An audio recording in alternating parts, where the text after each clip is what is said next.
Bonjour à toutes et à tous. Merci à la Maison de la Poésie de nous accueillir dans cet écrin pour la suite de ces rencontres organisées par Télérama et Longueur d'onde dédiées à la radio et au podcast. Et on va passer 7 heures en compagnie de 2 animatrices et productrices radio dont vous connaissez peut-être la voix. Ce sont 2 voix d'ailleurs assez singulières, de vraies personnalités radiophoniques qui mènent des entretiens riches de pleins et de déliés. Depuis 2017, Marie Richeux anime Par les temps qui courent, du lundi au vendredi à 23h15 sur France Culture. Eva Bester, elle, produit l'Embellie depuis 2021, que vous avez peut-être entendu avant sous le nom de Remède à la mélancolie, dans une autre version. Et l'Embellie, on peut l'écouter le dimanche à 10h10 sur France Inter. Alors, on va commencer par vous souhaiter d'aborder la rentrée avec la vitalité d'une anguille directrice de fêtes foraines, comme a pu le souhaiter Eva Bester il n'y a pas si longtemps à ses auditeurs. Et on va disserter ensemble de l'art de l'interview que vous pratiquez quotidiennement ou de façon hebdomadaire. Alors, est-ce que vous diriez que l'outil premier que vous utilisez en tant qu'intervieweuse, c'est la sensibilité, la vôtre et celle de votre invité ? Je vous laisse choisir. Marie, peut-être ? Oui, c'est un très beau bonjour déjà. Merci beaucoup d'être là, alors qu'il fait beau dehors, ça fait plaisir. Oui, c'est un très beau mot, cette histoire de sensibilité, et c'est très bien de le conjuguer au pluriel et que ce ne soit pas que celle de notre invité ou la nôtre. Moi, je rajouterais même la sensibilité des gens avec qui je travaille.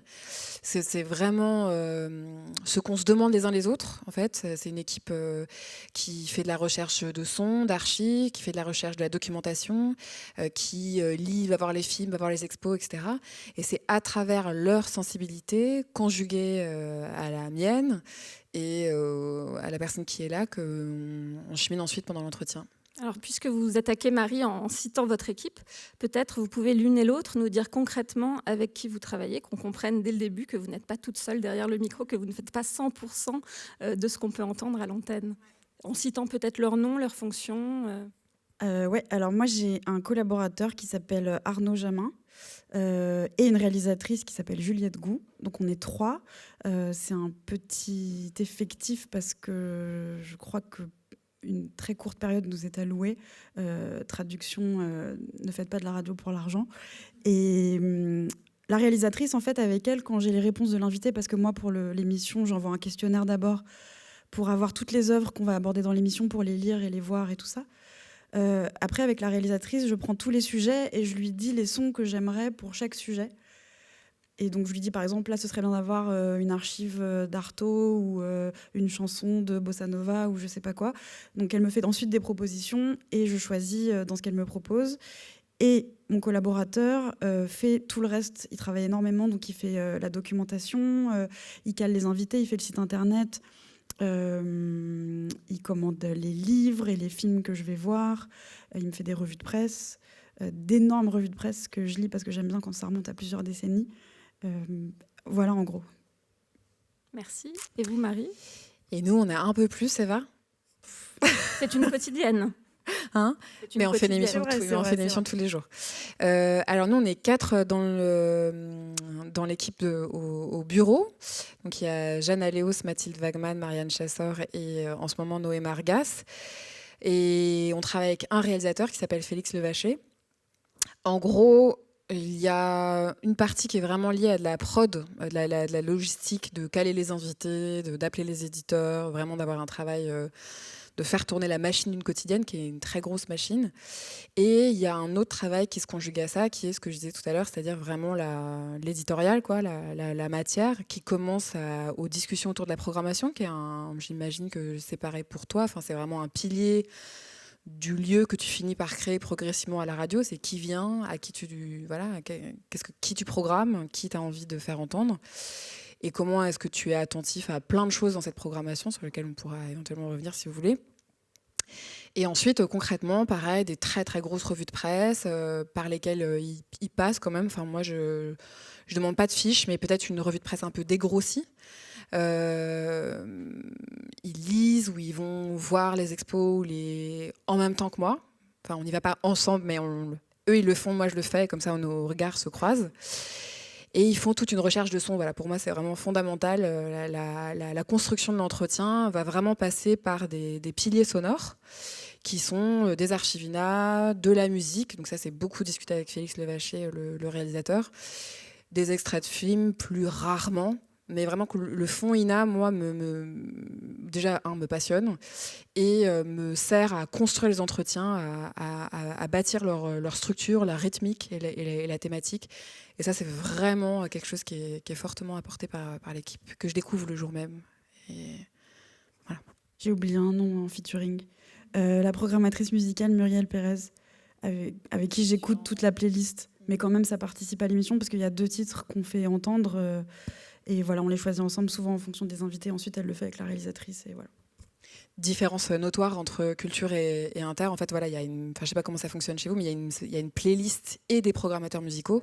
Nous sommes programmateurs musicaux avec nos réalisateurs à l'intérieur de nos tranches. Donc, il n'y a pas de titre imposé. Alors, forte de ce travail collectif du vôtre fait avec l'équipe ou en solo, est-ce que vous arrivez devant le micro avec un personnage radiophonique? Est-ce que c'est vous qu'on entend vraiment? Est-ce que vous avez une espèce de costume que vous mettez, que vous enfilez pour entrer en studio et vous trouvez face à l'invité? Alors moi, hélas, c'est moi. J'aimerais bien m'esquiver, c'est un peu le but de toute ma vie, mais vraiment, c'est moi.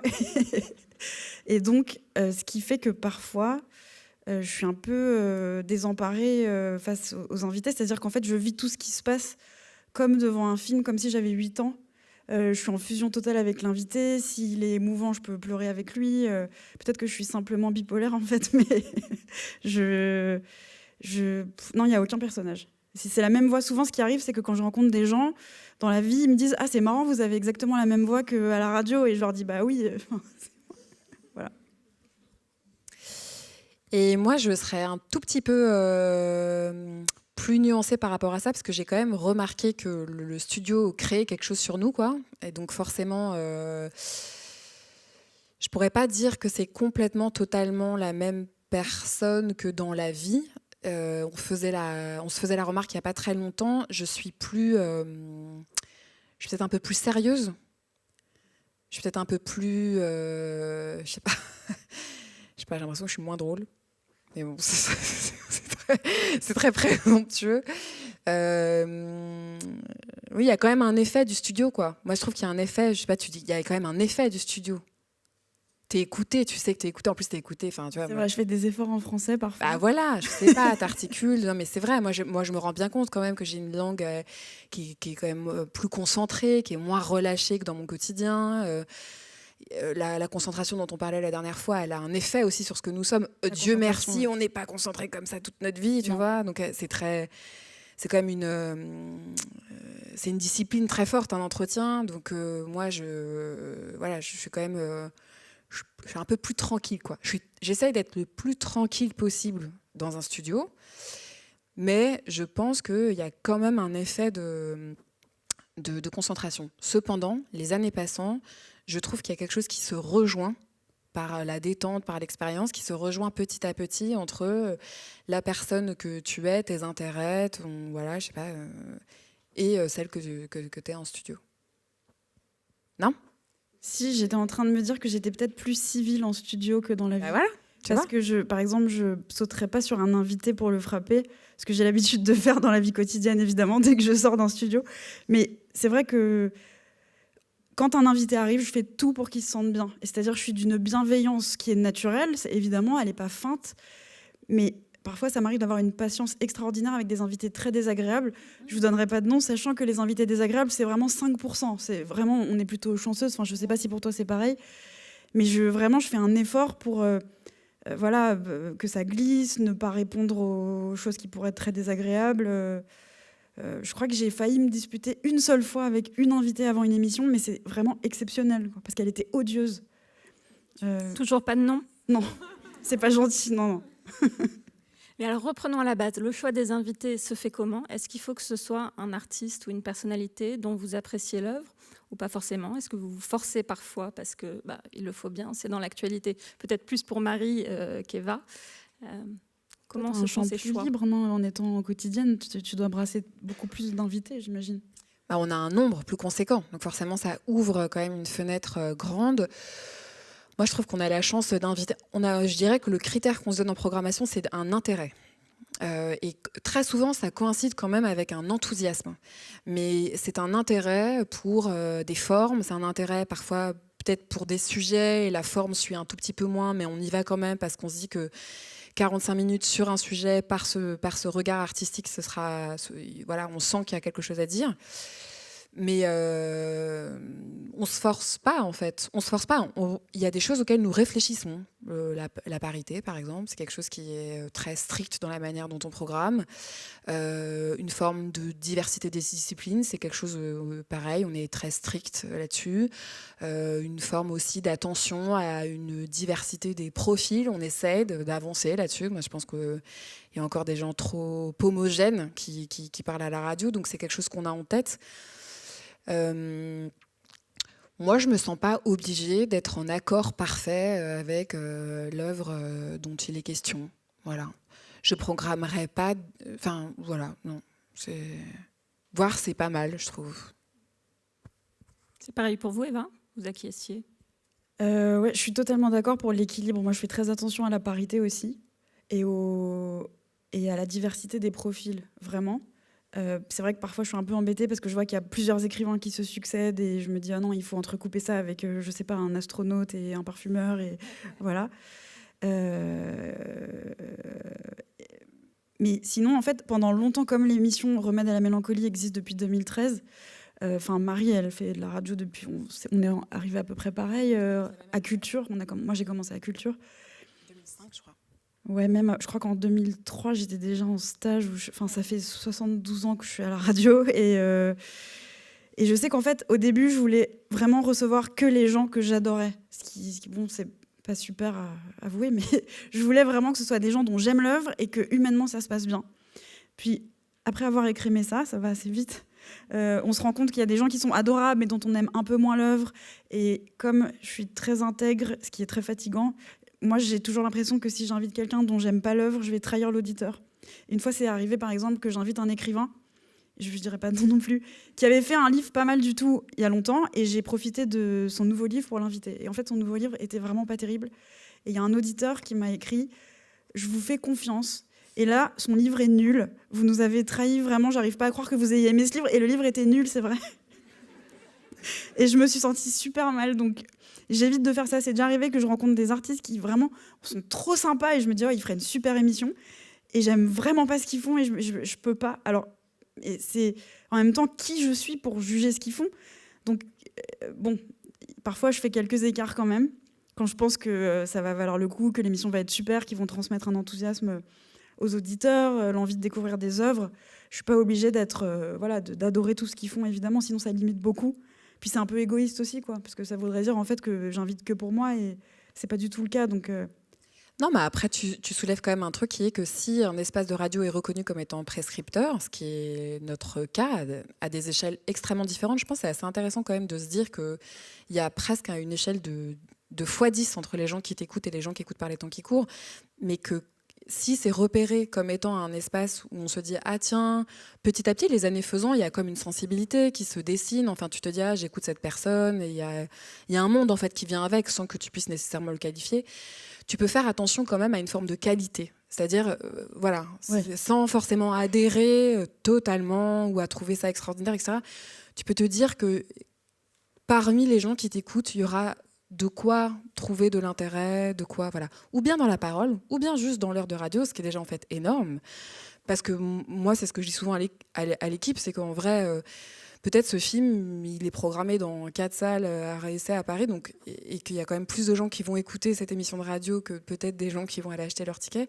Donc ça veut dire qu'il faut aussi qu'il y ait dans ces 45 minutes de conversation quelque chose à se mettre sous la dent, quoi, ou dans l'oreille, qui excède le seul intérêt de faire... la publicité du film que peut-être on n'aura pas la possibilité d'aller voir, quoi. Mais il y a un truc quand même qui est en commun chez toi et chez moi, c'est que même si toi tu prends plus l'exemple, l'occasion de l'œuvre qui sort, donc on peut dire que tu colles à l'actu, sauf que dans tes émissions, tout peut arriver et vous pouvez très bien ne pas parler de l'œuvre, en parler 2 minutes, puis d'un coup tu vas faire écouter un son qui a compté pour l'invité, qui est plus lié à sa biographie et tout ça. alors que moi, je suis hors actu, hors promo, délibérément, depuis toujours. Et en fait, j'ai un cahier des charges quand même, donc je dois quand même inviter des gens plutôt connus, qui ont déjà une œuvre conséquente. Moi, j'aime bien glisser entre des gros noms, des gens un peu plus confidentiels que j'adore et que je suis depuis longtemps. Mais c'est vrai que je parle quasi jamais de l'actu. Oui, alors que moi, ça m'intéresse que l'objet artistique soit quand même le point de départ de la discussion. Ouais. Alors que moi, si le livre est mauvais, mais que je sais que la personne est géniale, je sais que ce serait une bonne émission. Une fois après toutes ces éventuelles tergiversations, vous vous êtes mis d'accord peut-être avec l'équipe sur le choix des invités. Comment vous travaillez l'une et l'autre? Eva, vous disiez que vous faisiez quasiment un travail de détective privé, en fait, en remontant le temps, en lisant toutes les archives. C'est-à-dire que j'ai beaucoup de temps. En fait, j'ai l'excuse d'être journaliste, mais si j'étais pas journaliste, je pense qu'on dirait que je suis une psychopathe ou une stalkeuse, parce que en fait, à partir du moment où je choisis quelqu'un, pendant une semaine, je vais vivre à travers lui. Donc, je vais me procurer son dernier livre, forcément, des livres qui ont compté que je vais lire aussi. Je travaille trop, évidemment, mais j'arrive pas à faire autrement. Les films qu'il a choisis et les livres qu'il a choisis pour l'émission, l'énorme revue de presse. Je vais souligner tous les détails que je trouve intéressants à soulever pendant l'émission. Je vais les mettre, je vais faire des liens entre tout ce qu'il a choisi et des trucs dont j'ai entendu parler ailleurs dans d'autres interviews. Enfin, c'est horrible. Moi, je détesterais qu'on fasse ça sur moi. J'aurais trop peur. Mais souvent, les gens sont plutôt contents. Mais souvent, les gens aiment bien parler d'eux quand même. Marie, c'est impossible de faire ça forcément avec le rythme d'une quotidienne. Comment vous choisissez où mettre vos forces ? Alors déjà, la temporalité, elle est vraiment très importante dans cette question-là. Par exemple, ça peut arriver qu'on décide de l'invitation d'un invité ou qu'on ait une confirmation, mettons, 10 jours avant.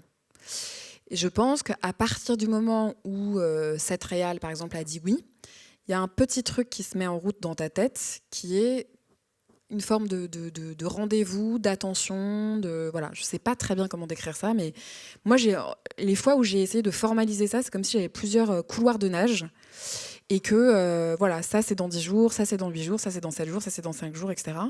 Et donc, ça a aussi des traductions c'est pas que des traductions de pensée, c'est aussi des traductions de travail. Donc, je ne sais pas, je vais bien sûr aller voir les objets qui vont nous réunir. Mais c'est plus subtil que ça. C'est comme,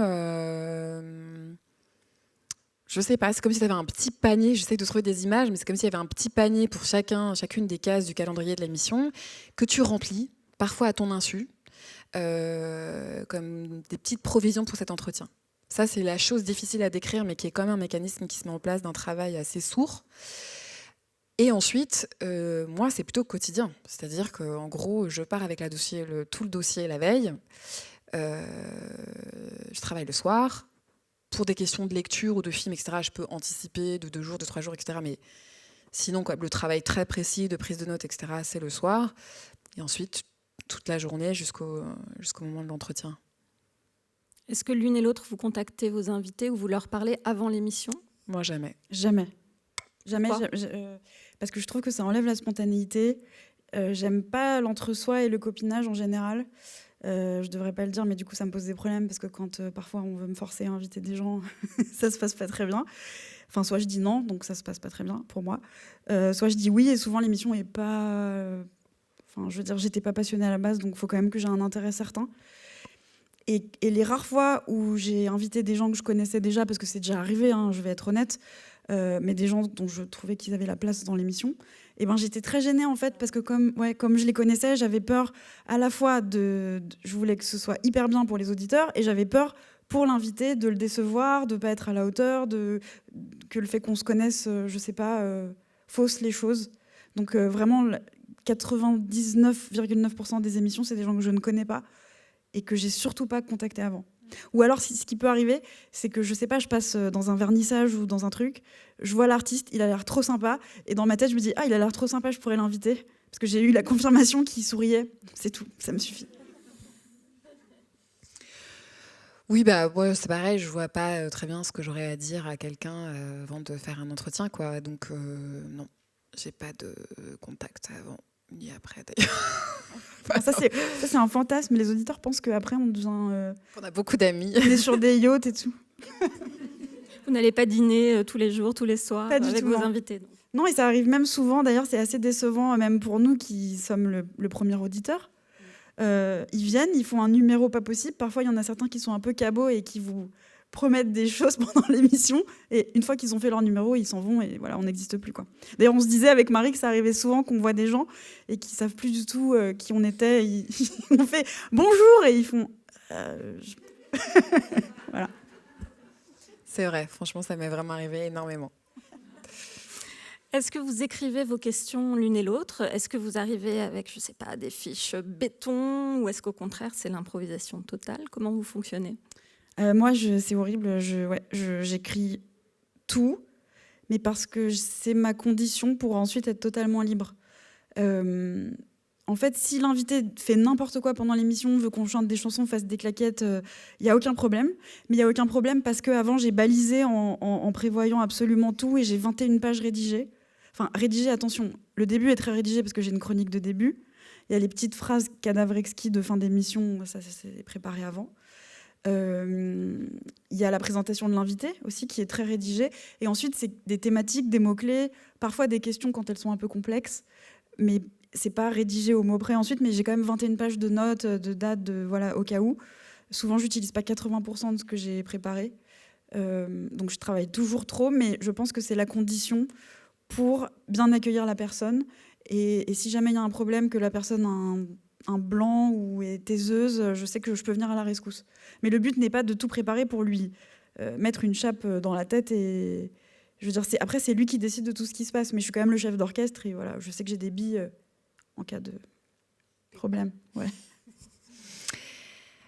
Et tu vois, comme on avait cette discussion il n'y a pas très longtemps et que tu disais tout est rédigé finalement et qu'on avait l'impression qu'on travaillait très très différemment, quand tu dis j'ai des notes, j'ai des thématiques, moi aussi j'ai des notes et des thématiques. C'est juste que je rédige aucune de mes questions, mais c'est pas loin de ce que tu décris finalement.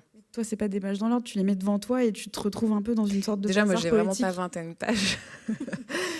Mais ouais, non, moi, je rédige le chapeau d'introduction. Voilà, et c'est tout. Et la première question, non? Et la première question, mais qui peut être susceptible de changer. Ouais. Et donc, voilà, je reprends un peu ce qu'on se disait la dernière fois, parce qu'on a commencé un peu cette discussion il y a quelques jours.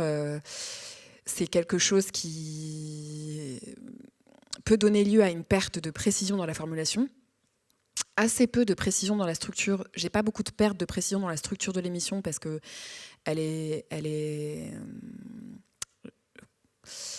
sons justement me permettent de vraiment structurer ce qui va se passer, et y compris quand j'en change, c'est tellement un chapitrage efficace, c'est tellement l'entrée d'un extérieur, d'une voix, d'une thématique, que ce sont des appuis extrêmement solides. Aussi du point de vue du son, parce qu'il y a vraiment quelque chose qui se compose là avec ces sons qui viennent d'ailleurs ou d'avant. Après, je rédige pas les questions. Alors l'une et l'autre, vous n'hésitez pas à dire ce que vous pensez, à dire ce que vous ressentez à la lecture d'une œuvre, vous mettez en avant votre avis. Ça, c'est un outil dans l'interview? Moi, je n'hésite pas. Parfois, j'hésite quand même. Enfin, je le fais pas tout le temps. Je le fais quand ça me semble pertinent, quand ça me semble ne pas mener si ça me semble mener l'interview à quelque chose de trop, justement, de trop entre-soi, de trop on est au café et je te débriefe du film que j'ai vu, c'est vraiment une piste que je ne vais pas prendre. Par contre, si ça peut justifier un questionnement, si ça peut être ou parfois juste par spontanéité, c'est-à-dire qu'il y a un truc qui va sortir parce que ça me paraît, voilà, je réfléchis pas, je le dis, et voilà. Ce que je dis juste quand je dis que je mets en jeu ma sensibilité ou mon regard, etc., c'est que s'il faut le risquer, j'ai pas de problème à le risquer, en fait. Voilà. J'ai pas de problème avec la subjectivité. J'aime écouter des gens qui engagent leur subjectivité, ça me dérange pas. Au contraire, j'aime écouter la radio parce que c'est un des médias les plus vivants, et donc généralement c'est ça qui m'intéresse en fait. C'est les gens qui pensent, les gens qui parlent, etc. Après, j'essaie de trouver, les années passant encore, une conjugaison entre ce que j'ai senti et ce qui me semble être intéressant de mettre en jeu dans l'entretien, quoi. Pas complètement là pour dire ce que j'ai senti. Et d'ailleurs, parfois, je m'en garde bien. Et vous, Eva ? La neutralité, c'est pas spécialement quelque chose que vous recherchez? Si, alors, J'ai une neutralité journalistique dans le sens où j'ai une neutralité politique quand on parle de sujets d'actualité, quand il y a vraiment des opinions de la part de l'invité, je reste neutre, ce qui peut même agacer certains auditeurs. Mais bon, je travaille quand même dans un des temples de la bien-pensance, donc je vois pas le problème. Je trouve que c'est très bien, justement, d'entendre d'autres discours, sachant qu'il n'y a jamais d'extrême chez moi. Mais j'aime bien, justement, ne pas entendre toujours ce qu'on entend, ce qu'il est de bon ton d'entendre en permanence. En revanche, sur les œuvres d'art et les goûts esthétiques, comme je sais que c'est très subjectif et que ça, il n'y a pas de problème avec ça, je dis ce que je pense toujours. Si par exemple j'ai eu envie de gifler le héros d'un livre, je dis il est insupportable, pendant tout le livre je voulais le gifler, et parce qu'en fait ça va faire réagir l'invité d'une façon inattendue, plutôt que de simplement lui dire et pourquoi vous aimez cette œuvre, donc que tout le monde lui demande.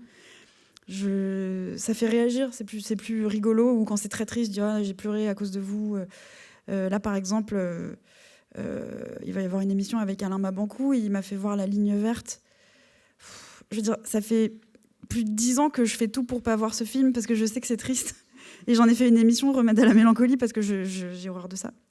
Parce que je le suis terriblement. Et donc, j'ai dû le voir. Enfin, voilà.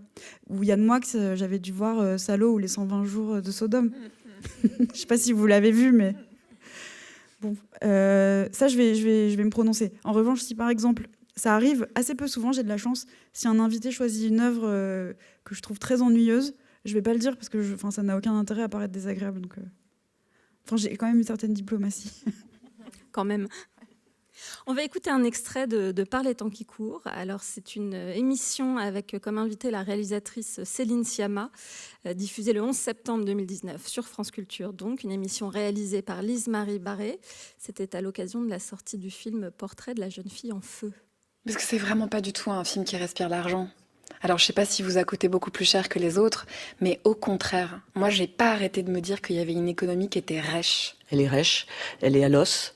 J'ai eu l'argent dont j'avais besoin pour faire ce film, mais c'est un film qui est vraiment pas cher, et surtout quand on regarde combien coûte un film historique, comme on dit. C'est le plus cher de mes films, parce que par ailleurs, il faut grandir et donc se donner les moyens de l'amplitude. Et souvent, grandir au cinéma, c'est avoir un peu plus de temps. Et le temps au cinéma, c'est de l'argent. Mais effectivement, c'est un film qui est dans une radicalité de production, c'est-à-dire qui met tout l'argent à l'écran aussi, et c'est une façon de pouvoir faire précisément ce qu'on veut. Voilà. Être précis, c'est important. Et d'ailleurs, on va rester dans l'imprécision ou la précision de cette première rêverie. Céline Sciamma, vous dites qu'il y avait des scènes qui étaient des boussoles, et moi, quand vous dites ça, j'en ai quelques-unes qui me font peut-être penser qu'elles ont en effet tiré le film avec elles. Et je pense à un plan où la comédienne qui joue Marianne, peintre, qui s'apprête à faire donc ses portraits secrets, et plus ou moins plus du tout secrets, arrive sur la plage. Et j'ai vraiment vu Ingrid Bergman qui galère dans Stromboli, et qui lutte contre les éléments. Et je me suis dit, tiens, ça c'est marrant parce qu'il y a plein de plans. On est au début du film et c'est ça que je relève. Alors peut-être que c'est un des plans qui tire. Ah oui, ça me plaît que vous confondiez Stromboli et Bergman. C'est dur, dites-vous, de vous réentendre. Ouais, c'est pas nouveau. Hein. Je pense que c'est très commun à tout le monde et à ceux qui font de la radio. Moi, c'est vraiment pas du tout un plaisir. C'est comme ça, quoi. Qu'est-ce que vous voulez ? C'est comme ça. C'est pas. Franchement, j'ai pas non plus de problème avec le fait que ce soit un problème, quoi. Je trouve ça assez désagréable.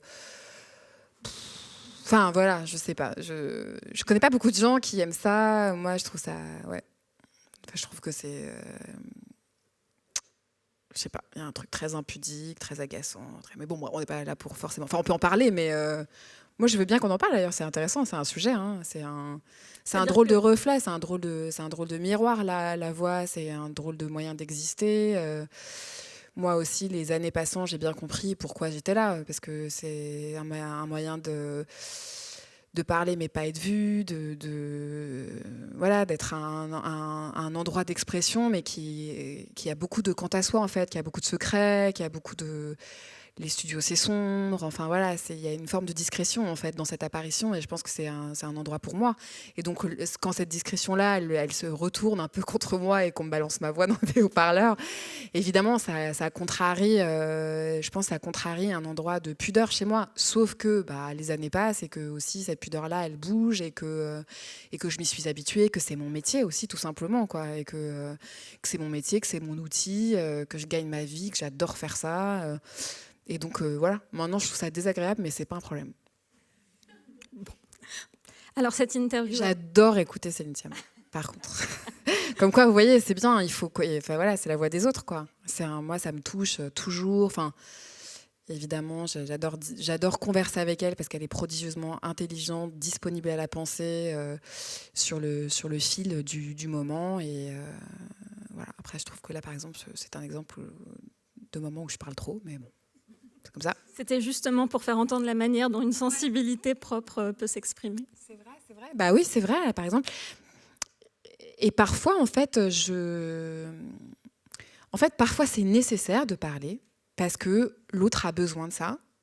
On est aussi le pilier de cet endroit, quoi. Tout à l'heure, Eva disait on est les chefs d'orchestre, mais on est les chefs d'orchestre et aussi on est l'endroit de l'appui de la parole par le regard le plus souvent. Moi, c'est quand même ça qui me semble être le plus important dans le soutien que tu donnes à la parole de l'autre. Et parfois, c'est nécessaire d'accompagner ça. Parfois, ça ne l'est pas. Par exemple, Céline Sciamma, elle n'a pas besoin de moi pour parler. Et là, je pense que ce qui s'exprime, c'est mon enthousiasme, c'est ma joie, c'est mon envie de partager et tout. Et donc, je parle trop un peu contre mon métier. En fait, en vrai, là, quand j'écoute ça, je me dis non, tu devrais un tout petit peu plus la fermer. Parce qu'en vrai, elle pourrait parler plus. Elle n'a pas besoin de toi. Il y en a qui ont besoin et elle n'a pas besoin. C'est pas forcément représentatif de la totalité de l'émission. Ah ouais, c'est vrai. Et je sais très bien, je la connais par cœur cette émission et j'ai un souvenir extrêmement précis. Et je sais qu'il y a eu des moments où j'ai pu me taire et elle a pu. Mais voilà, parfois je vois très bien ces émissions où tu es trahi par ton enthousiasme. Enfin, je sais pas si ça t'arrive, tu ris trop, il y a quelque chose comme ça, tu es plus ému que d'habitude, tu es plus intéressé. Voilà. Et donc, tu parles trop. Mais moi, ça m'arrive de prendre des cafés avec des copains, de repartir et de dire bon, j'ai vraiment trop parlé, quoi. Moi, ça me fait penser à... J'avais pas trop parlé, mais j'avais reçu Laetitia Casta. Et j'étais tellement subjuguée par sa beauté. Tu m'étonnes, impossible. J'avais la tête... Je sais pas si vous avez la référence, mais vous voyez Ben Hill, ce mec qui courait après des femmes avec un air de convoitise sur la BBC pendant des années. Bon, moi, j'ai grandi avec ça. Ce qui serait impossible aujourd'hui, évidemment. Et j'avais cette tête-là.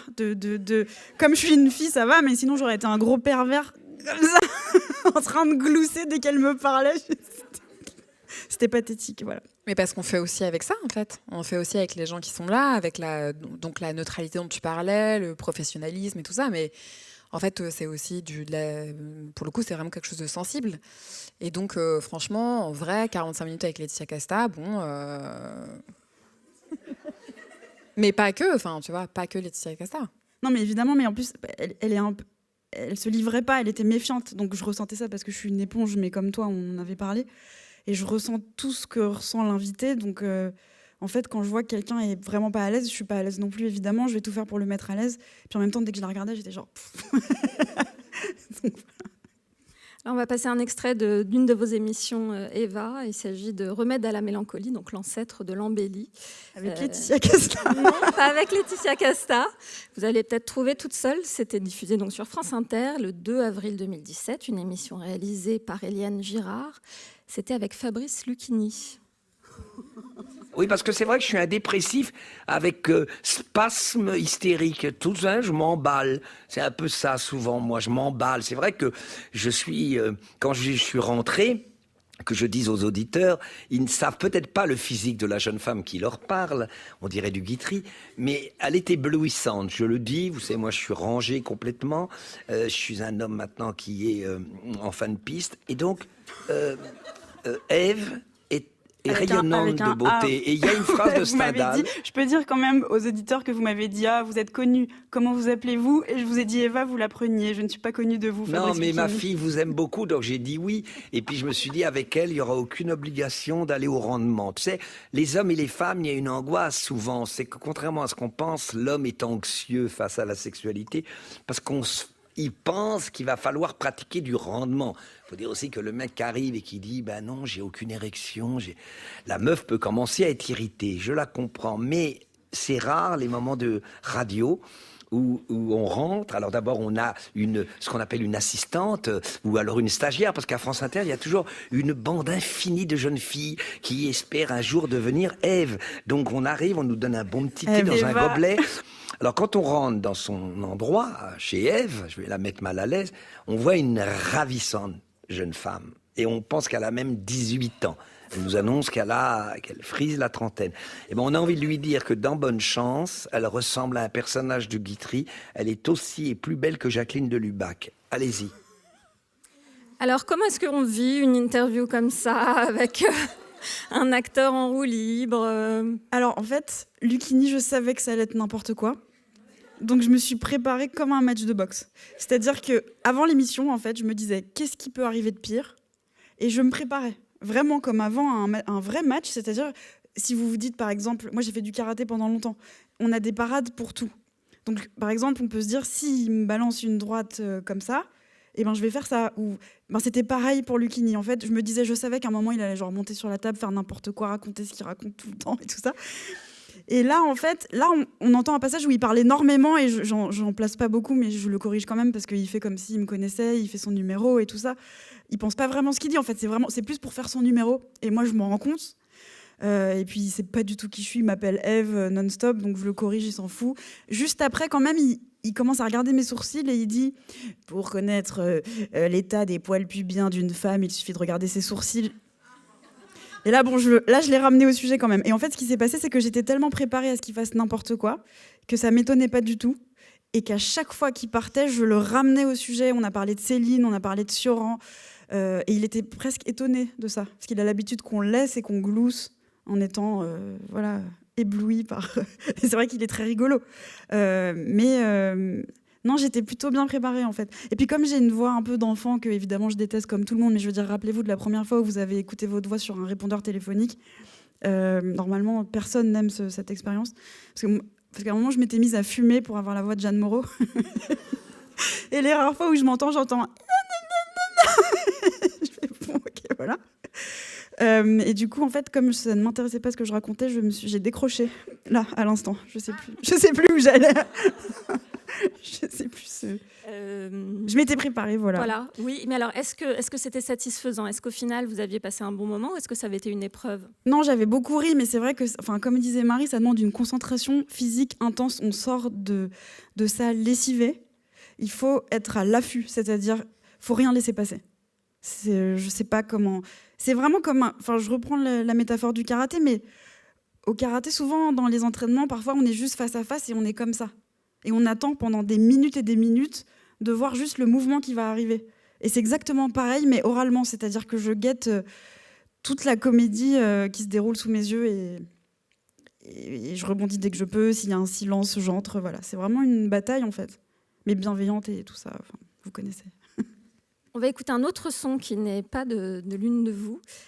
C'est un extrait de « À bientôt de te revoir », le podcast de Sophie-Marie Larouille, produit par Binge Audio, avec comme invitée la chanteuse Juliette Armanet, une émission enregistrée en juin 2022 et réalisée par Quentin Bresson. Est-ce que des fois tu lâches l'affaire, Juliette ? Pas souvent, non. Non, c'est pas trop mon genre. Non, je suis une boxeuse, j'aime bien aller au front, quoi. Ouais. Et est-ce qu'il y a des moments où tu es en douceur et où tu le sens ? Ah oui. En mode lâcher prise de douceur, tu vois ?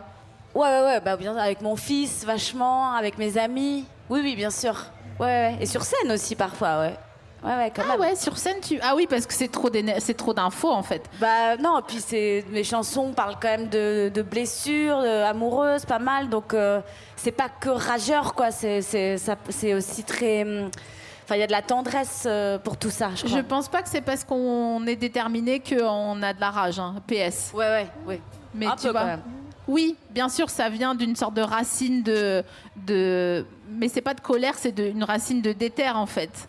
Donc, c'est plutôt... Est-ce que c'est quand la dernière fois, par exemple, que tu t'es surprise à avoir un pleur, des pleurs, bon, allez hop, des orgues, des pleurs d'émotion? Et ben, on a fait un gig là la semaine dernière pour. Un gig, non, mais dis donc. Un petit gig. Un job. Un gig. Non, et parfois, quand tu t'y attends pas, il y a certaines paroles des chansons qui te rattrapent et d'un seul coup qui te propulsent dans le moment où tu les as écrites. T'étais un peu rattrapé par ce moment-là. Et il y a une chanson qui s'appelle Imaginez l'amour, qui a un piano-voix sur mon album. C'est ma préf. Ah ouais? Ouais. Ah, c'est sympa. Je pleure à chaque fois. C'est vrai? Un nourrisson, la meuf. Alors, c'est pas tout à fait le même ton que dans Par les temps qui courent. Et pourtant, Marie, quand je vous ai demandé de me citer un ou une intervieweuse dont vous appréciez le travail, c'était Sophie Marie Laroui, immédiatement. Ouais, parce que je pense que c'est vraiment une queen, en fait. Et en fait, moi, quand j'écoute ça, déjà, je ris et je suis quasiment systématiquement émue à toutes les écoutes d'À bientôt de te revoir. Il y a quelque chose qui me touche profondément dans ce qu'elle réussit à faire, qui est la vie, quoi. Il y a une forme de restitution de la vie. Moi, je suis très émue par les pointes de drôlerie, d'intelligence, de vivacité des discussions entre amis, ou en famille, ou je sais pas, ou entre potes, ou voilà. C'est quelque chose qui, pris sur le vif comme ça, me touche, parce que je pense que j'ai un rapport à la parole comme ça qui est très vif, qui est très... Donc, je suis très sensible à ça. Et je trouve que c'est rare de retrouver cette vitalité, ce côté vif comme ça à la radio. Et elle réussit à le faire parce qu'elle aussi, elle risque des choses, parce qu'elle est très drôle, parce qu'elle a un esprit originalement formé, quoi, et qu'elle suit ce chemin-là. Je pense qu'elle cherche des sorties de route, elle cherche un peu plus loin dans l'entretien avec Juliette Armanet, elle dit « Lâche, Juliette, lâche, lâche ». Et en fait, je crois que c'est sincère, enfin, moi je la connais pas, mais je pense que c'est sincère dans ce qu'elle attend. Ça ne veut pas dire qu'il n'y a pas d'artifice, ça ne veut pas dire qu'il n'y a pas de spectacle, ça ne veut pas dire qu'il n'y a pas de conscience de tout ça, ça ne veut pas dire qu'il n'y a pas des tricks. Mais elle réussit, vous parliez de délier tout à l'heure pour évoquer Par les temps qui courent, je trouve qu'elle réussit à amener de la souplesse, de la fluidité, de la rapidité. Et voilà. Et puis, je fais aussi confiance à ce que je suis en tant qu'auditrice. Depuis que j'ai connaissance de ce podcast-là, je les écoute tous. Je peux vraiment sourire tout du long, sans éclat, mais avec un vrai sourire qui n'est pas juste un sourire de ricanement ou de réaction à une blague, mais qui est un sourire de rapport à la vie, en fait, enfin, je sais pas, de reconnaissance de deux personnes qui ont plaisir à échanger, qui ont plaisir à rire ensemble, qui sont... Souvent, les gens qu'elle invite sont vifs, et comme elle est très vive, du coup, il y a quelque chose comme ça, de la rapidité qui me touche, qui m'impressionne, et voilà. Un jour... quelqu'un que j'aime beaucoup, qui travaille régulièrement à l'émission, qui s'appelle Valentin, Rémi, on cherchait un invité, et je me rappelle que c'était la fin d'année, je crois que c'était en fin d'année, et je disais à tout le monde, je disais, voilà, je voudrais là terminer l'année avec de la vitalité, quelque chose de... Voilà. Et il m'a dit, ouais, Sophie Marie Laroui. Et voilà, bref. Et je me rappelle que j'étais très émue, quoi, qu'il y avait quelque chose... Je sais pas, il y a quelque chose qui me touche chez cette femme. Je pense qu'on a sensiblement le même âge, qu'on a des références communes, qu'on a peut-être des mondes un peu en commun, et qu'on fait du son très différemment. Moi, la seule chose que j'aime pas dans À bientôt te revoir que j'entends là, c'est la qualité du son. C'est tout. C'est la seule chose. En public. Ouais, c'était à Willow Green celui-là, et c'est tout. C'est la seule chose qui parfois me déplaît parce que j'y suis très attachée, mais sinon j'ai une grande admiration pour ce qu'elle fait. Alors à la même question sur votre intervieweur ou intervieweuse préférée, Eva, vous avez été dans un sens totalement opposé en quelque sorte. Vous avez cité Pierre Dumayet. On va l'entendre interviewer Claude Pieplu pour la télévision dans Lecture pour tous. L'Homme tronc, qui est un roman de Patrice Méchain, n'est pas, comme vous pourriez le supposer, l'histoire d'un homme privé de ses membres inférieurs, n'est-ce pas? Non, non, pas du tout. Il ne s'agit pas d'un cul-de-jatte, c'est un véritable homme tronc. Oui. Voulez-vous nous dire ce que vous entendez exactement par homme tronc?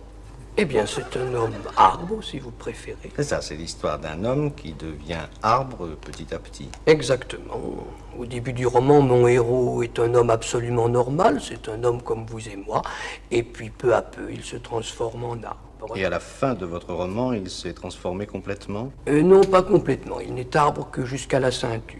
Pourquoi n'a-t-il pas allé jusqu'au bout? D'abord parce que je n'en avais pas le temps. Et puis?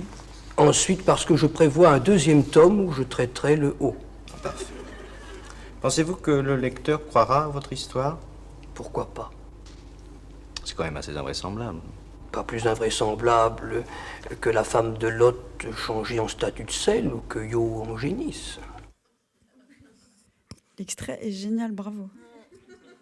Qu'est-ce qui vous plaît, Eva, chez Pierre Dumayet? Alors, j'adore Pierre Dumayet, comme Jacques Chancel, comme Denise Glaser, qui sont tous morts, évidemment, et on est à l'opposé de Sophie-Marie Larouille, mais qui me fait beaucoup rire aussi. Mais moi, je suis un peu un gros facho réac pour la langue française. Alors, par exemple, quand les gens disent challenge à la place de défi, ça me rend folle. Donc, c'est vrai que déjà, j'apprécie la maîtrise de la langue de l'époque. Je suis Alain Finkielkraut. En fait, c'est ça. En fait, ce que j'adore chez Pierre Dumayet, c'est qu'il pouvait être très pointu, tout en étant toujours accessible et sans jamais prendre les auditeurs ou les téléspectateurs, parce qu'il a fait beaucoup de télé, pour des imbéciles. Jamais. Et il pouvait interviewer vraiment les gens les plus populaires comme les gens les plus pointus. Il rendait tout accessible. C'était toujours intelligent. C'était toujours sensible. Je l'adore. C'est un de mes chouchous. Je ne peux pas vous dire autre chose. Enfin, c'est ce que j'aimerais faire en fait dans le service public. C'est un cliché, mais je suis très service public en ce sens que... Non, mais en fait, soit service public sans dire que c'est un cliché, quoi, ça va. Non, mais c'est parce qu'en fait, je le pense réellement. C'est pas une posture. Moi, mon but dans la vie, c'est que tous collectivement, on s'élève en apprenant des choses ensemble. Et si ça peut être moi qui transmets les choses en les faisant passer d'un invité aux auditeurs, sachant que souvent, moi, je suis la première à apprendre en préparant l'émission, hein, parce que je suis assez autodidacte, j'ai fait une fac d'anglais qui m'a servi à rien du tout, à part à lire des bons livres, mais je veux dire, j'ai toute la philosophie, toute la culture générale que je l'ai apprise à la radio. La radio, c'est mes humanités, en fait. Et je sais que parfois, j'apprends des choses aussi en écoutant d'autres émissions, et c'est mon université, quoi. Donc, je me dis que c'est une cause noble, et être au service de cette cause, je trouve ça super. C'est une parfaite phrase de quasi-fin, parce que le temps file, on va laisser la parole au public pour des questions. Est-ce qu'on peut, s'il vous plaît, allumer la salle? Il y a un micro qui peut passer parmi vous. Si vous avez des questions, n'hésitez pas à lever la main. Voilà, n'hésitez pas tout court. Oui, on a une question. Alors, je ne vois pas si... Il y a quelqu'un avec un micro? Non, peut-être pas, mais je peux venir avec le micro. Il y en a un là, en plus, non? Il y en a un quelque part. Et je redis la question. Il y en a un, je crois que c'est...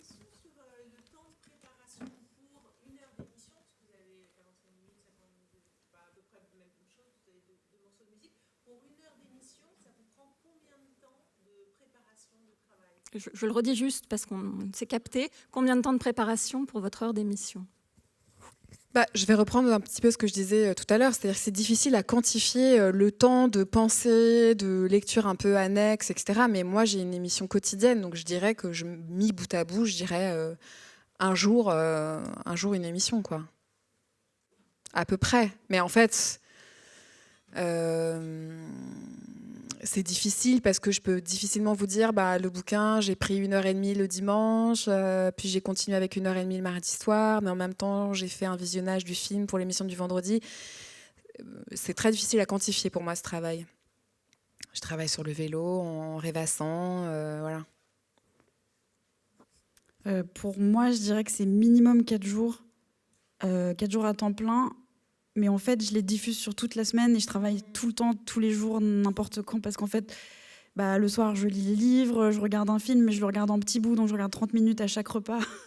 Parce que j'ai rarement 1h30 ou 2 heures devant moi juste pour regarder un film. La revue de presse, ça va être dans le métro, dans la salle d'attente d'un médecin. J'adore aller voir les médecins.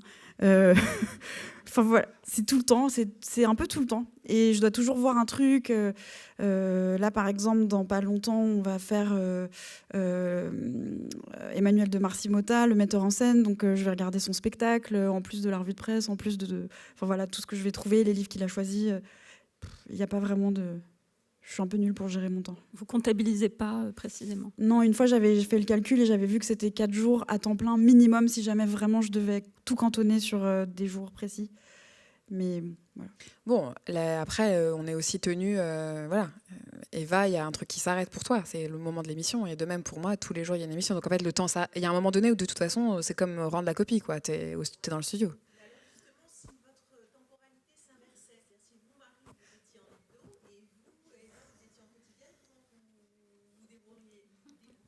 Alors moi, Remède à la mélancolie, ça a commencé en quotidienne. J'avais plus de vie, plus de vie sociale. C'est-à-dire que tous les jours, je travaillais comme Marie pour l'émission du lendemain. Et tous les week-ends, je prenais tous les DVD, tous les livres. Puis à l'époque, je demandais une dizaine de remèdes, c'était n'importe quoi. Et non, c'était horrible. Enfin, je veux dire, c'était génial. C'était passionnant, mais c'était éreintant et j'avais aucune vie sociale. Enfin, j'en ai pas d'ailleurs une délirante aujourd'hui. Hein, mais... Oui, et en vrai, si tu devais refaire tous les jours, probablement il y a un truc d'économie de ton travail qui se mettrait en place et obligatoire en fait. Ouais. Et moi, je ne sais pas. Je n'ai jamais fait d'émission. En fait, en vrai, ça fait 12 ans que je fais des émissions et c'est tous les jours. Donc, je ne vois pas... Je ne sais pas à quoi ça ressemble d'avoir une seule émission comme ça à l'horizon. J'imagine que trop de travail, quoi. Bah ouais, parce qu'en fait, tu te dis toujours que tu pourrais faire plus. Oui, mais c'est de toute façon... Et ça, c'est aussi quelque chose... que je dis beaucoup moi aux gens avec qui je travaille, c'est que il faut savoir dire que c'est bon, voilà, on s'arrête là. Le temps fait que tu sais de quoi tu as besoin pour mener un entretien. Tu le sens en fait. Et de toute façon, tu le sens très bien. Tu sens toujours là où tu peux aller plus loin. Et en fait, par goût parfois ou par simple intérêt, tu vas plus loin et tu peux. C'est infini. Il y a des ramifications infinies. Mais petit à petit, on voit à peu près le socle sur lequel tient 50 minutes d'entretien. Et ça. C'est précieux parce que moi, je me rappelle avoir dépensé beaucoup d'énergie et d'angoisse au départ à mesurer ce temps-là. Au début, tu ne sais pas combien exactement tu as besoin. D'ailleurs, dès qu'on me fait changer d'exercice, oui, bah c'est énergivore. À nouveau, en ouais, fait, parce que comme j'ai très l'habitude de mes interviews, on m'avait fait faire des émissions de Noël ou des émissions où je devais commenter des messages d'auditeurs. Et dès que ça change de format, j'ai énormément de mal à faire le squelette de l'émission. Ça se met en place. Est-ce qu'il y a une autre question? On a un micro, donc alors peut-être au milieu de la salle et après vous. Voilà, le micro arrive. Merci beaucoup.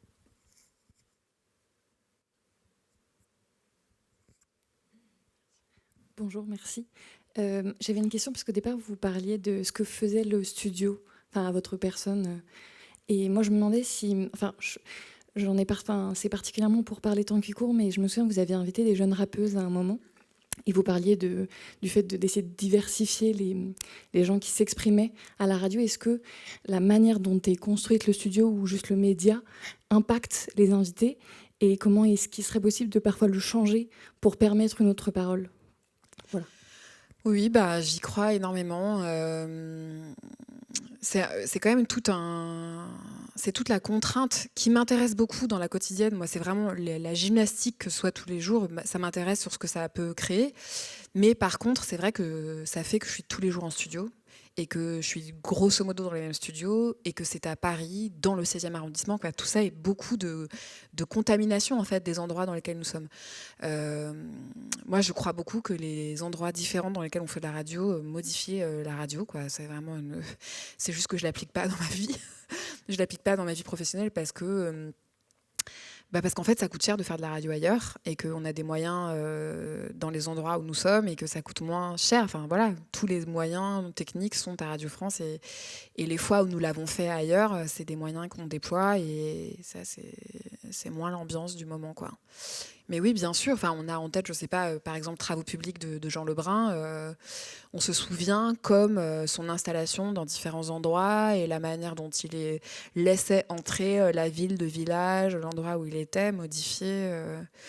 Et puis modifié jusqu'aux personnes qui se retrouvaient à son micro. Donc après, la seule chose qui peut un peu aller contre ce biais-là, qui est très fort, qui a un gros biais de centralisation de la parole puissant, c'est toi, donc comment toi tu accueilles les gens, comment tu peux ramollir un peu ces murs-là, la programmation, encore une fois, même si je pense qu'il y a du boulot, voilà, mais c'est sûr, c'est sûr. Tout, quoi, enfin, voilà, rentrer dans la maison de la radio, enfin, tout, bien sûr. Du reste, elles étaient assez à l'aise, elles ont assuré. Et en fait, en vrai, on peut quand même, une fois passé l'invitation et l'acceptation de la personne de venir en studio, on peut, par sa présence, modifier des choses. Mais voilà, puis ça change rien à 1000 choses, ça change rien à ce qu'on... Enfin, à beaucoup trop de choses qui font que la parole est assez homogène. Voilà. Merci. Je sais pas qui avait... Il y avait une autre question juste devant. Merci beaucoup déjà pour tout ce que vous apportez à notre quotidien, un peu plus supportable grâce à la radio. Ma question, c'était qu'est-ce que vous fait le direct, et peut-être plus pour Eva, parce qu'il me semble que vous enregistrez plus des émissions qui ne sont pas forcément diffusées en direct. Je me trompe peut-être. Qu'est-ce que ça change d'être diffusé en direct ou d'enregistrer avec peut-être une tranquillité d'esprit de ne pas être écouté dans l'immédiat par des auditeurs? Pour l'écoute, ça change pas grand-chose parce que c'est qu'une question de jours avant que ce soit diffusé. Et en fait, moi, j'ai commencé par le direct. Et donc, j'ai pris l'habitude de tout faire en temps direct. Donc, quand les gens viennent, j'enregistre en faux direct. C'est-à-dire que je fais toute l'émission comme si c'était en direct. Il n'y a pas de coupe, il n'y a pas de pause, il n'y a pas de reprise, sauf si la personne éternue. Et j'ai déjà laissé un éternuement d'un acteur de la Comédie Française parce qu'il était très chic. Mais en fait, non, ça ne change pas grand-chose. C'est vrai qu'il y a moins d'adrénaline peut-être. Quand on est en direct, on sait que quand l'horloge va marquer vraiment 11h, ça m'arrive en direct, on sait que voilà, là, il n'y a plus le temps pour parler, je peux peut-être être un peu moins tendre avec l'invité, c'est-à-dire qu'à la fin, je vais lui dire « Oui, d'accord, bon, bah là, on n'a plus le temps, bah merci beaucoup, on va conclure », alors que comme on n'est pas en direct, je vais juste lui faire ça. Et parfois, il y en a qui disent « Mais pourquoi vous me faites des gestes vu que je suis pressée ?» Voilà. Donc c'est vrai qu'il y a moins de pression, mais c'est quand même en condition du direct. Et moi aussi, c'est dans les conditions du direct. Pendant la pandémie, pendant 6 mois, j'étais en direct à 22h15, mais sinon, c'est une émission qui est enregistrée l'après-midi dans les strictes conditions du direct et qui est diffusée le soir. J'ai fait beaucoup d'émissions en direct pendant des années, l'après-midi, le matin. Je suis pas complètement d'accord. Enfin, moi, je pense que ça change beaucoup de choses dans la conscience d'être quand même au même moment que les gens qui t'écoutent, au même moment que... Enfin, ça m'avait quand même marqué, peut-être parce qu'on était dans un moment particulier, mais ça m'avait quand même marqué ce truc de 22h15 et d'être en direct à 22h15 en même temps que les gens. Voilà. Après, ça va avec une vie que je désire pas. Mais non, je trouve ça assez beau quand même.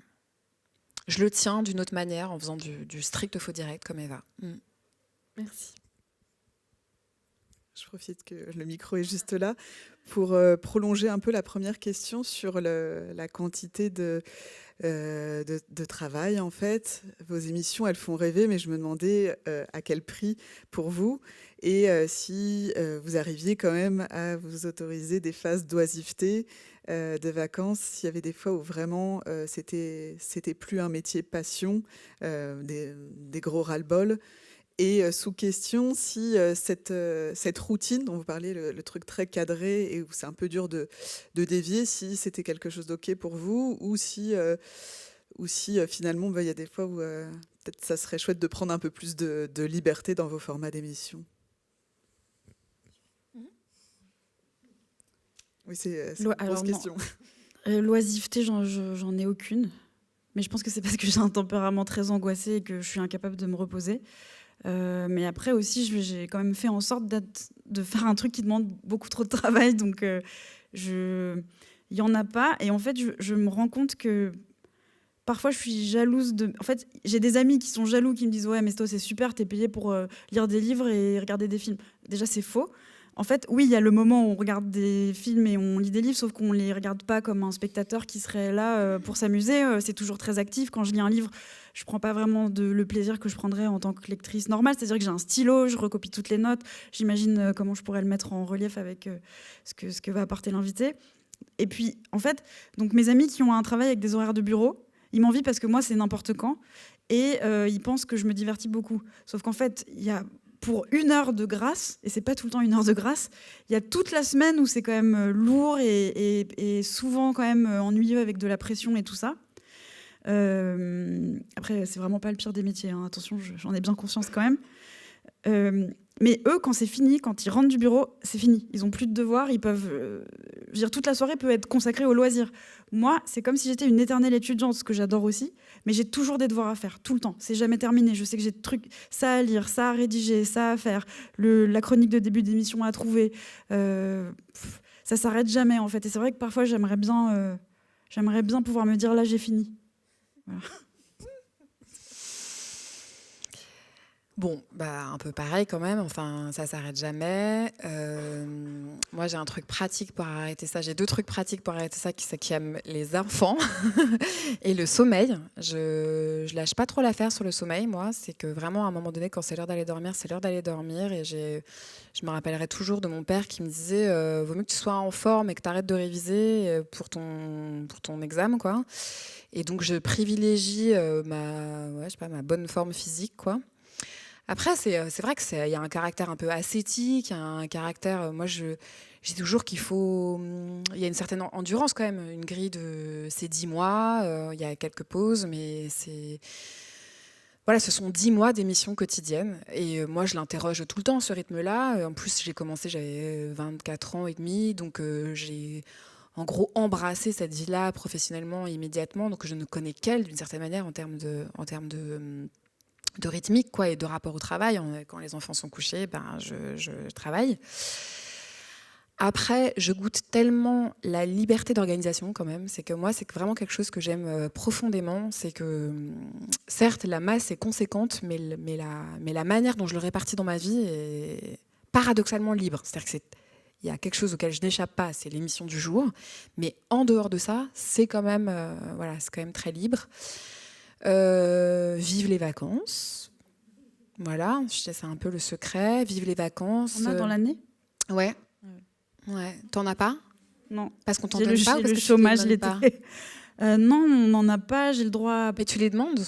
En fait, depuis l'année dernière, je me suis rendu compte que j'avais demandé une rediff à Noël. Et ça marchait ? Bah voilà. Mais c'était 1 semaine, quoi. Ouais. Moi, j'ai réalisé que depuis que je le demande, c'est pas complètement impossible et que surtout ça rend la vie possible. Enfin, c'est-à-dire que m'arrêter de temps en temps me fait beaucoup de bien. Je pense que ça fait beaucoup de bien à tout le monde, à la radio, à tout le monde, quoi. D'aller voir ailleurs, de respirer, de lire des trucs en effet sans avoir un stylo dans la main pour surligner, et voilà. Voilà. Et savoir, quand même, le fait de, par exemple l'été, de faire d'autres formats de temps en temps. Ça me fait du bien de faire de la radio autrement, très différemment. Ça me fait du bien de temps en temps de faire un tout petit peu de doc, enfin voilà.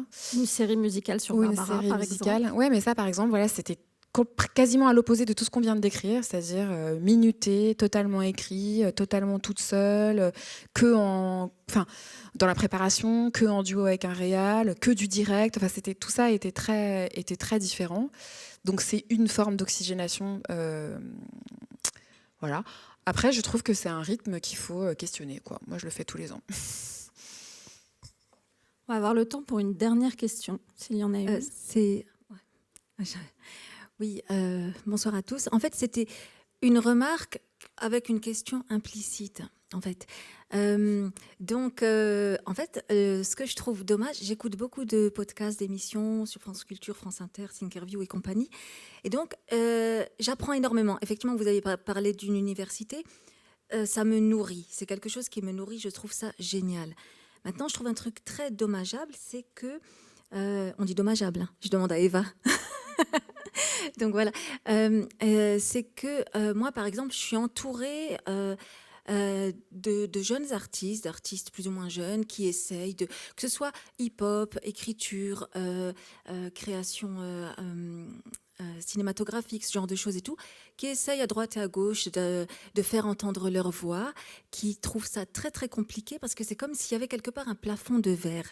Et quelque part, même si les personnes type Lucchini, type Pierre Conessa ou plein d'autres sont extrêmement intéressants, ils sont des personnes qui ont des choses à dire, je sais qu'autour de moi, en dessous de ce plafond de verre, il y a énormément de personnes qui ont également des choses à dire. Et je trouve ça très dommage. Je sais, en fait, c'était une remarque, je ne sais même pas si... il n'y a pas de question là-dedans, en fait. Voilà. Mais si, en fait, il y a une question. En fait, il y a une vraie question, c'est qui peut parler à la radio en France et être écouté massivement. Et c'est une vraie question. Et c'est pour ça que je dis que la programmation est une question politique. Après, en fait, pour vous répondre de manière très pragmatique, dans la manière dont on pense la programmation, déjà, à part les temps qui courent, le fait de disposer d'un créneau quotidien nous donne quand même la possibilité de faire entendre des personnes qui sont moins expérimentées, qui débutent, dont c'est la première publication, le premier livre. Ça arrive et ça arrive fréquemment. C'est qu'on a quand même souvent, je vous invite à regarder la programmation, des gens qui ont 21, 22 ans, 23 ans, 25 ans, c'est leur premier long métrage, c'est leur premier bouquin, c'est leur première BD, etc. Mais on n'a pas de demande express comme tu pouvais le décrire, à savoir d'avoir des personnes connues. Quoique, ça a pu être prononcé dans certaines réunions. Mais si vous prenez un fil podcast de Par les temps qui courent et que pour les gens qui s'abonnent à ce fil podcast, il n'y a que des inconnus, en fait, l'usage quand même des auditeurs et des auditrices fait que, sauf ceux qui sont déjà entre guillemets conquis, qui connaissent culture, qui connaissent cette émission, ils vont pas y aller en fait. Ils vont pas y aller. Et donc du coup, il y a un équilibre, en tout cas nous c'est comme ça qu'on essaye de le gérer, il y a un équilibre entre des voix qui vont être un tout petit peu plus connues, qui peuvent éventuellement servir de, je sais pas comment dire, d'intérêt quoi, plus large, parce qu'ils sont reconnus par un plus large public.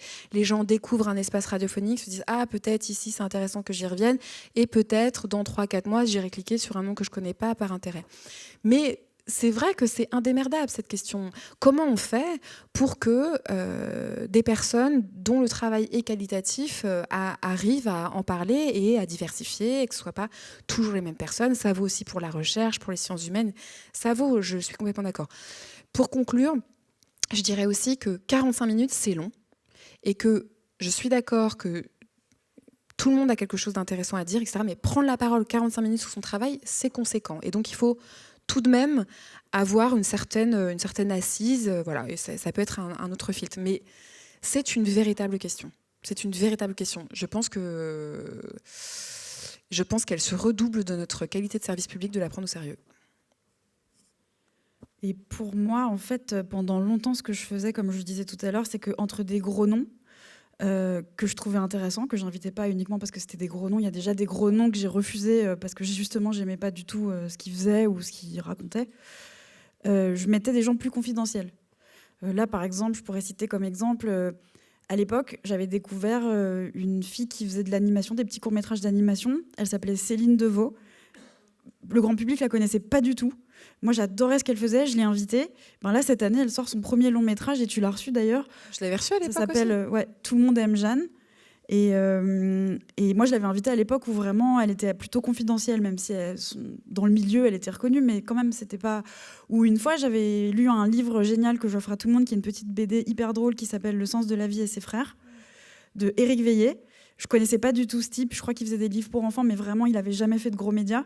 Et je l'ai invité juste parce que le livre était génial. Vraiment, le livre, il était tellement drôle.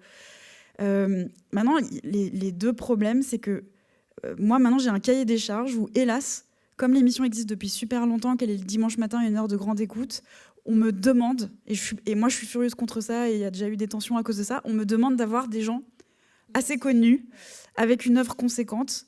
Et je peux de moins en moins mettre des gens un peu plus confidentiels, et je suis la première à le regretter. Mais après, c'est vrai qu'il y a beaucoup de gens qui font des choses, beaucoup de gens qui ont du talent. Il y a peut-être d'autres espaces pour eux. Je pense par exemple à Aude Lavigne, qui pendant très longtemps faisait la vignette sur France Culture, et c'était justement sur des artistes plus confidentiels dont on n'avait pas encore parlé partout. Et c'était génial parce qu'en plus c'était quotidien, je crois. Et donc tous les jours, pendant 5 ou 10 minutes, elle donnait la parole à un artiste justement dont on n'entendait pas parler. C'était super. Ouais, ça n'existe plus. Mais je veux dire, il y a d'autres espaces. Mais après, je comprends en effet que ça doit être très frustrant Mais c'est vrai qu'on a des cahiers des charges et comme le dit Marie, si on n'avait que des gens plus confidentiels, les gens ne viendraient pas. Par exemple, parfois, ça est arrivé qu'on me dise vous devriez inviter des auditeurs. Moi, j'ai rien contre, puisque moi, j'adore poser des questions aux gens, ça me passionne et je trouve que tout le monde a un truc trop intéressant à raconter. Mais si je commence à inviter des auditeurs, c'est plus la même émission. Et c'est pas les mêmes gens qui vont écouter. Et c'est pas mon cahier des charges, hélas. On a des patrons, quand même. En attendant d'en devenir. Et ça se termine par une conclusion de droite. Parfait. Eh bien, écoutez, merci beaucoup, Marie. Merci à vous. Merci Eva Bester. Merci à vous. Vous êtes racontée avec franchise. Merci d'être venue.